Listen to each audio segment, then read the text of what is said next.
dươngជំសួរក៏ដូចជាសួស្តីទៅដល់អ្នកសិក្សាទាំងអស់គ្នាថ្ងៃនេះយើងមកបន្តទៀតពាក់ព័ន្ធជាមួយនឹងលំហាត់គេថាអ៊ីយ៉ង់ដែលមានម៉ាស់អ៊ីយ៉ង់និកាយ58គឺមានបន្ទុកបូកនិងមានម៉ាស់តម្លៃប៉ុណ្ណឹងគីឡូហើយត្រូវបានពន្លឿនក្រោមតង់សង់ឬក៏ផសងប៉ូមីសែល3គីឡូវ៉ុលហើយត្រូវបានងាកនៅក្នុងដែនម៉ាញេទិក 0.120 Tesla អញ្ចឹងចំនួន A គេឲ្យយើងរកកាមរបស់អ៊ីយ៉ង់ហ្នឹងអ៊ីយ៉ង់និកាយ58ហ្នឹងហើយគេឲ្យរកផសងកាមកំណោងរវាងអ៊ីយ៉ង់និកាយ58ជាមួយនឹងនិកាយ60ហើយគេសន្មតថាផលធៀបម៉ាស់របស់វាគឺ58នៅលើ58និង60បាទអញ្ចឹងថងកន្លែងនេះគឺយើងមកធ្វើការដោះស្រាយ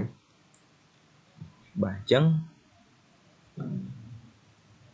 យើងមកមើលគឺអានេះយើងប្រើតាមច្បាប់រក្សាទ្រឹស្ដីបកអត់កំមនឹងធម្មពលមកគឺ W ស្មើទៅតាការហើយយើងប្រើតាមទាញអ្វីហើយយើងប្រើតាម A 8លើគុយ3រូបមន្តកម្មកំណោងរបស់យើងទាញបានរូបមន្តប៉ុណ្ណឹងអញ្ចឹងយើងធ្វើការចំនួនលេខចូលបាទម៉ាស់ជាមួយនឹង data វ៉េយើងវាយຂະຫນាតវាមកជាមួយនឹងបន្ទុកជាមួយនឹងដែនអញ្ចឹងយើងធ្វើការគណនាឃើញកាមរបស់យើងគឺ 0.501 ម៉ែត្របាទអញ្ចឹងទី2គេឲ្យយើងរកផសងកាមអញ្ចឹងយើងគ្រាន់តែធ្វើការទាញតាងវាទៅកាមរបស់អ៊ីយ៉ង់និកាយ58យើងតាងដោយ A1 និងកាមរបស់និកាយអ៊ីយ៉ង់60គឺយើងតាងវាដោយ A2 អញ្ចឹងយើងធ្វើការយកអាតំណាក់តំណងនេះយកតំណាក់តំណងនឹងយកមកធ្វើការ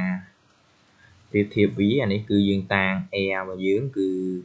តម្លៃប៉ុណ្ណឹងម៉ាស់របស់វាបាទអត់ដូចគ្នាទេអញ្ចឹងយើងតាំងជាមួយអំពីប៉ុន្តែពន្លឿនក្រោមតង់សង់ដូចគ្នាជាមួយនឹងដែនដូចគ្នាបាទបន្ទុករបស់វាក៏ដូចគ្នាបាទអញ្ចឹងយើងធ្វើការ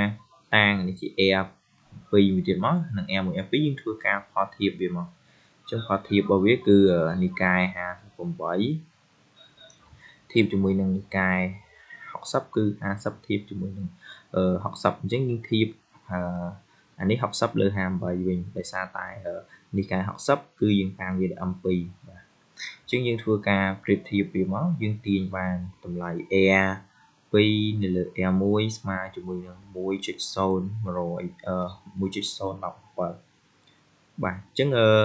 បន្តទៀតគឺយើងធ្វើការ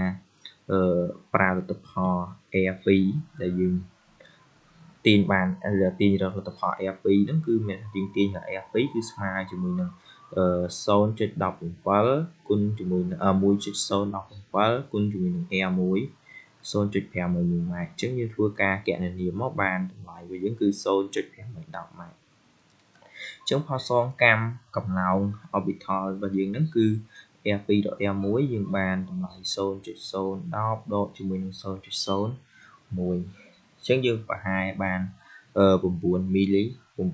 ម៉ែត្រ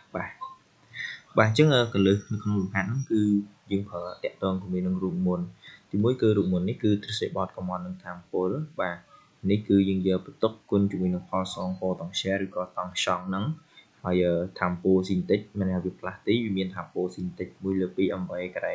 ហើយ air យើងស្មើ m3 លើគុយ3យើងទាញអ្វីគឺបានរើសពី